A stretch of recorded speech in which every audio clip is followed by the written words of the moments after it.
How did you get involved in this work?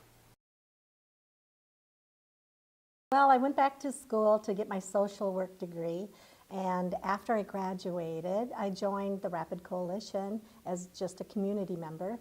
And then when they were looking for a coordinator, I applied and accepted the position for the coordinator of the coalition, and I started this wonderful journey into the prevention world. Tell us about your coalition.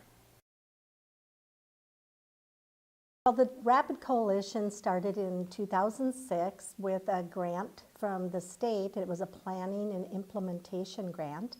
And then in 2010, we were awarded a Drug-Free Communities grant to the present moment now. We address underage substance use, and that would be alcohol, tobacco, e-cigarettes, prescription medication, and marijuana. And we are a very rural community coalition.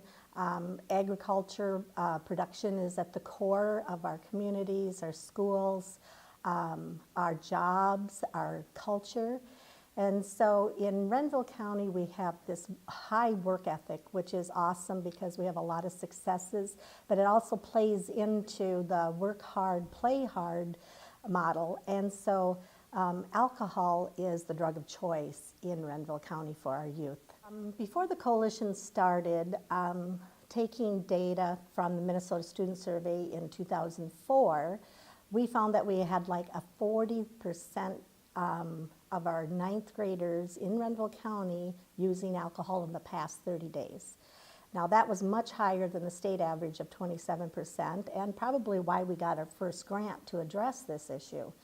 And so we had to put together a comprehensive plan to try and address why we had 40% of our ninth graders using alcohol.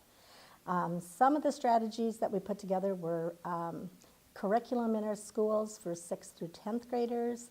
We have alcohol compliance checks that were initiated with the sheriff's office that had never been completed or done before.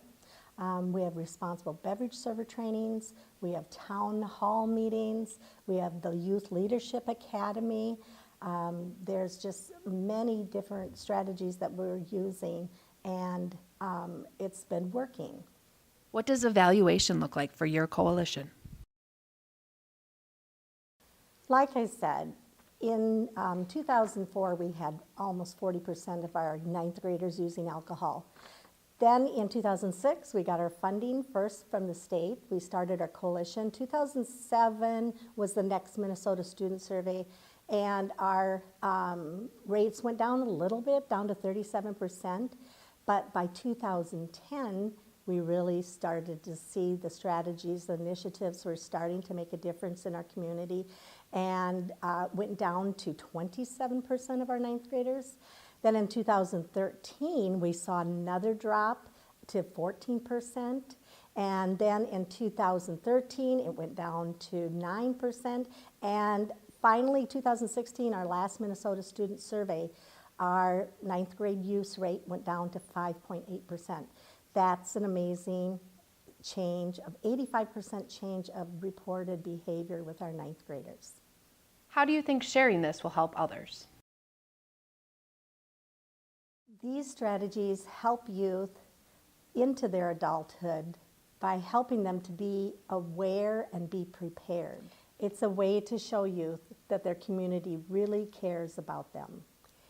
Every percentage point in the data equals a change in our kids' lives. Showing that prevention works is so compelling. It shows a great hope for your future and for your community.